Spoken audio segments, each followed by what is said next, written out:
কলেজে পড়তে গিয়ে মেয়েরা কি করতেছে এখন দেখেন, কলেজে পড়তে গিয়ে মেয়েরা কি করতেছে দেখেন। আর আপনি আপনার মেয়েকে কলেজে ওখানে পড়তে পাঠাচ্ছেন, ওখানে হোস্টেলে রাখছেন, যেখানে একটা মেয়েকে নবী সাল্লাল্লাহু আলাইহি ওয়াসাল্লাম মাহরাম ছাড়া সফর করতে নিষেধ করছেন, সেখানে আপনি আপনার মেয়েকে কোন শিক্ষায় শিক্ষিত করার জন্য রাতের পর রাত সেখানে কাটাচ্ছেন?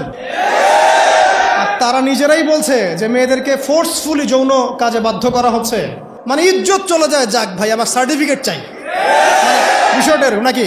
ইজ্জত যা যাক, কতজন আমার সাথে কি করে করুক, বাট আমার একটা সার্টিফিকেট চাই, একটা অনার্সের একটা মাস্টার্সের সার্টিফিকেট চাই। এটা দিয়ে আমি বিসিএস ক্যাডার হব, এটা দিয়ে আমি প্রাইমারি স্কুলের টিচার হব, এটা দিয়ে আমি জাতি গঠন করবো নাকি? পরে এরাই তো আপনার ঘরে বউ হিসেবে আসবে, মানে আপনার কি অবস্থা হবে চিন্তা করেন এখন। তা আমরা আসলে ভাই কোথায় আছি এখন? আল্লাহ পাক আমাদেরকে বোধোদয় দান করুক, আমরা দোয়া করি। তবে একটা হাদিস না বললে আমি এখান থেকে সরতে পারতেছি না। এই কথাই নবী সাল্লাল্লাহু আলাইহি ওয়াসাল্লাম বলেছেন, হুবাহু এই কথাই, একদম এটাই, যে ফিতনা ধেয়ে আসছে, লা ইলাহা ইল্লাল্লাহ, ফিতনা ধেয়ে আসছে। তার স্ত্রী জাইনাব বিনতে জাহাশ তিনি বলছেন, ইয়া রাসূলুল্লাহ সাল্লাল্লাহু আলাইহি ওয়াসাল্লাম, আনুহলিকু ওয়া ফিনা সালিহুন, আমাদের মধ্যে সৎ মানুষগুলো থাকা সত্ত্বেও কি আমরা ধ্বংস হয়ে যাব? সুন্দর প্রশ্ন না? নবীজি বলছেন, নাম, তোমরা ধ্বংস হয়ে যাবে। ইদা কাসুরাতিল খাবাস, যখন এরকম নগ্নতা, বেহায়াপনা, অশ্লীলতা ছড়িয়ে পড়বে, তখন সৎ অসৎ, আলেম জালেম সব ধ্বংস হয়ে যাবে। আল্লাহ পাকের গজব সময়ের ব্যাপার মাত্র। আল্লাহ পাক শুধু আসমানি বালাই দেন না, জমিনি বালাও দিতে পারেন। আল্লাহ পাক মুসলিমে ফাসাদ লাগিয়ে দিতে পারেন। আল্লাহ পাক বহিঃশত্রুকে আপনার উপর চাপিয়ে দিতে পারেন। আল্লাহ পাক দুর্ভিক্ষ দিতে পারেন। আল্লাহ পাক মহামারী দিতে পারেন। আল্লাহ পাক কুন বললে ফায়াকুন হতে পারে। সে আল্লাহকে ভুলে গিয়ে এইসব প্রগতিশীলতার নামে যখন নগ্নতার চর্চা হচ্ছে, অশ্লীলতার চর্চা হচ্ছে, আর আমরা এগুলো সব মুখ বুঝে সহ্য করছি, মাদক, পর্ন, জেনা, ব্যভিচার সব চলছে চোখের সামনে, আমরা কিচ্ছু বলার নাই, সুদ ঘুষ সব চলছে। এটা সময়ের ব্যাপার যে আল্লাহ পাকের গজব কখন আসবে। আর যখন আসবে, আলেম জালেম কাউরে ছাড়বে না ইনশাআল্লাহ, আমারে আপনারে কাউরে ছাড়বে না ইনশাআল্লাহ, দেখে নিয়ে। আরেকটা কথা নবীজি বলছেন, দুই শ্রেণীর মানুষ আসবে কিয়ামতের আগে আগে, আমি দেখি নাই। তখন সাহাবীরা বলছেন, কারা ইয়া রাসূলুল্লাহ? একজন বলছেন, এক শ্রেণী হচ্ছে এমন এক শ্রেণীর পুরুষ। কারা এরা?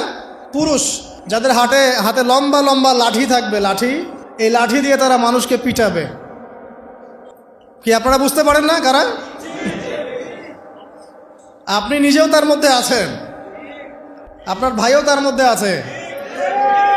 আপনি এবং আপনার ভাই দুজনেই এই কাজ করছেন, ভাইয়ে ভাই মারামারি করছেন, সবার হাতেই লাঠি আছে না? আছে। অথচ উভয় মুসলিম। আর একজন মুসলিম যখন আরেকজন মুসলিমের এগেনস্টে যুদ্ধ করতে যায় বা এরকম মারামারি করতে যায় না, যে মরবে আর যে মারবে উভয়ই অপরাধী, উভয় অপরাধী। হাদিস রিয়াদুস সালেহিন বইয়ের মধ্যেও আছে, দেখে নিয়ে। তারপরে দ্বিতীয় শ্রেণী হচ্ছে, নবীজি বলছেন নিসাউন, এক শ্রেণীর মহিলা আসবে, আমি দেখি নাই, মানে ওই যুগে ছিল না। আইয়ামে জাহেলিয়াতের বর্বর যুগেও এরকম মেয়ে ছিল না। তার মানে বুঝতে পারছেন, আইয়ামে জাহেলিয়াতের যে যুগটাকে এখন বর্বর বলে না, বর্বর, সেকেলে, মধ্যযুগীয় এইসব কথা বলে না, ওই যুগেও এই মানুষগুলো ছিল না। তার মানে নবীজি বলছেন, আমি দেখিনি, লাম আরাহুমা, আমি ওদেরকে দেখি নাই। তারা কারা? নিসাউন, এক শ্রেণীর মহিলা, কাসিয়াতুন আরিয়া, যারা কাপড় পরবে বাট নগ্ন থাকবে, কাপড় পরবে কিন্তু নগ্ন থাকবে। মুমিলাত মাইলাত, নিজেও মানুষকে আকৃষ্ট করবে, আবার নিজে আকৃষ্টও হবে। তারা জান্নাতে যাবেও না, জান্নাতের গন্ধও পাবে না। নেন এবার এখন দেখেন, একটু ভেবে দেখেন যে আমার ঘরে কি সেরকম মেয়ে আছে কি না, আমার ঘরে সেরকম বোন আছে কি না, আমার ঘরে তেমন ওয়াইফ আছে কি না। এখন যদি আপনি আল্লাহ এবং তার রাসূলকে সর্বোচ্চ অগ্রাধিকার দেন, আল্লাহর ওয়াস্তে ওদেরকে ঠান্ডা মাথায় বোঝানোর চেষ্টা করেন, বোঝান যে তাদের ফাংশনটা কি, দুনিয়াতে ওদের ফাংশন কি, দুনিয়াতে মেয়েদের ফাংশনটা কি, একটা পরিবারে একটা মেয়ের ফাংশন কি, স্বামী স্ত্রীর সম্পর্কের মধ্যে মেয়ের ভূমিকা কি, স্ত্রীর ভূমিকা কি, এগুলোকে বুঝান।